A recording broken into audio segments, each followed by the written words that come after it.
All right, I'm gonna say it out loud. We are homeschooling.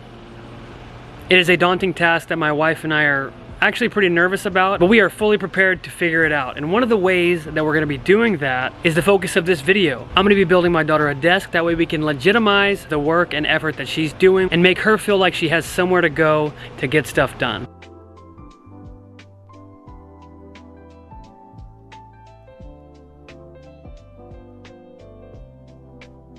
Alright, so obviously the first thing I'm going to start out by doing is ripping up lumber. My entire base is going to be painted, so I'm using poplar, which is the perfect material to use if you need to paint because it takes a coat really well. My legs, feet, and the box of the drawer are all going to be 3.5 inches wide, so I'm going to rip all of my material at 3.5 inches right now. After that, the legs of this desk are going to be somewhere around 24 inches, so I'm going to cut them to a rough estimate and then move on to the box. The inner cavity is different in that it'll have mitered corners. What that means is you're not just going to butt the boards up together, but you'll actually cut them at a 45-degree angle so that they go together and make a nice, crisp, pointed edge. For the top, we're not going to go with the paint top. We're actually going to go with a nice ash top. And this top is going to be 25.25 by 19 inches wide. And you can tell just by looking at it, it's going to be a big ash top. This desk is actually going to be extremely simple and only has a few parts and pieces. I'll delve a little bit deeper into the dimensions and all of the cuts you need as we start to build.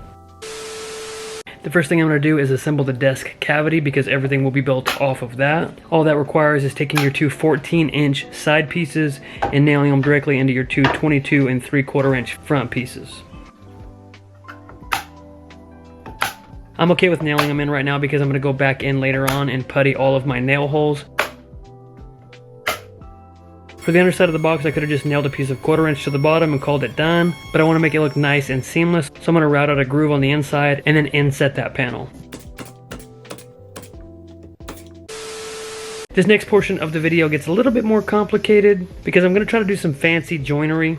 Well, I say it's fancy, but it's not really that fancy. I'm using the depth stop on my miter saw to create a half lap joint on these legs that will then fit perfectly in with the half lap on the feet that I'm going to make. All that the miter saw is doing here is taking away half of the material from this piece of the leg, and then I'll go to the feet and take away half of the material there, and then they'll sit together and nest really well. This is a very, very satisfying process to see all this material crumble away.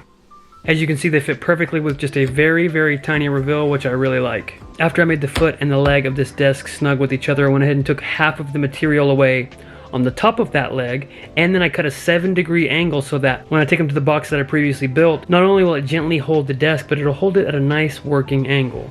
You know, obviously they say hindsight is 20/20, and after clamping this all up really nice, making it nice and tight, and then bringing it to the desk cavity, gluing that up, making it all nice and tight, I realized, sadly, that I definitely should have sanded everything before I put it together.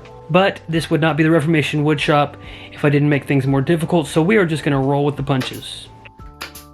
It's starting to shape up. Now I just need to make the runner that goes from leg to leg.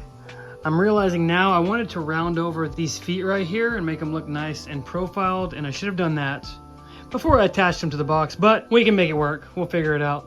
This runner that spans the length of the leg is another 3.5-inch cut. I figured my kiddos would be putting their feet on this brace, so I went ahead and reinforced it with some screws. And like I said before, I'm going to be puttying all of my holes, so you won't see this whenever I do go to paint.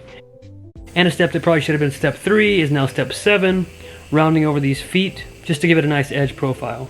And then finally, I sanded everything to a nice glossy 220 grit. Initially I had painted the base white, but my wife didn't like it, and I wasn't a huge fan either. It didn't really pop. So I came back with some grayish blue, and it happened to be just the right amount of color that we needed. I know I'm gonna get questions about this sprayer that is attached to my drill. I am actually working on a video for that right now. It's the Graco Cordless Connect, so stay tuned and subscribe to the channel if you wanna see that. When it comes to building the top, I had 2 large pieces of ash. Both of them were 25.25 long by about 9.5 inches wide. I marked a line on the surface and used my biscuit joiner to create a groove on the inside of them, clamped them together with biscuits and glue, and let them sit for a while. And with the magic of television, that is done. I sanded the top nice and flat, and then I took my router and rounded over all of the edges. That way it actually looked a little bit more institutional, you know, and professional. Nothing fancy when it comes to hardware. Obviously 2 hinges for the top, and this cheap little 90-degree left folding cabinet hinge. After thinking about the functionality of the desk, I realized it'd be nice and helpful if I had a little strip on the front because it is an inclined desktop, and more often than not your pencils and your paper are going to fall off that incline.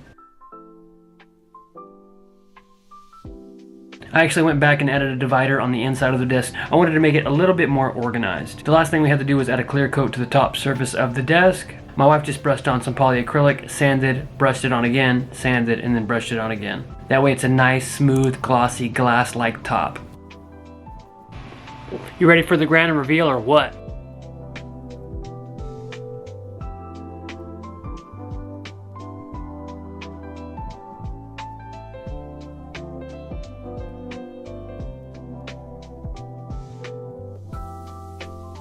I'm really happy with how this thing came out, and most importantly, so is my daughter and wife. I think probably I'm gonna do a follow-up video where I build a chair for it because it just feels like something's missing. So if you're interested in that, let me know in the comment section down below. Thank you guys so much for watching. Feel free to completely duplicate and rip this desk off. I do not mind whatsoever. If you have any criticisms for me, don't comment them. Thank you, I'll see you in the next one. If you watched this video and thought to yourself, man, that was so good, how can I give this guy money to repay him? Then you're in luck. I have a lot of stuff listed on my Etsy store that you can buy to support the channel, so head on over to reformationwoodshop.etsy.com to grab something.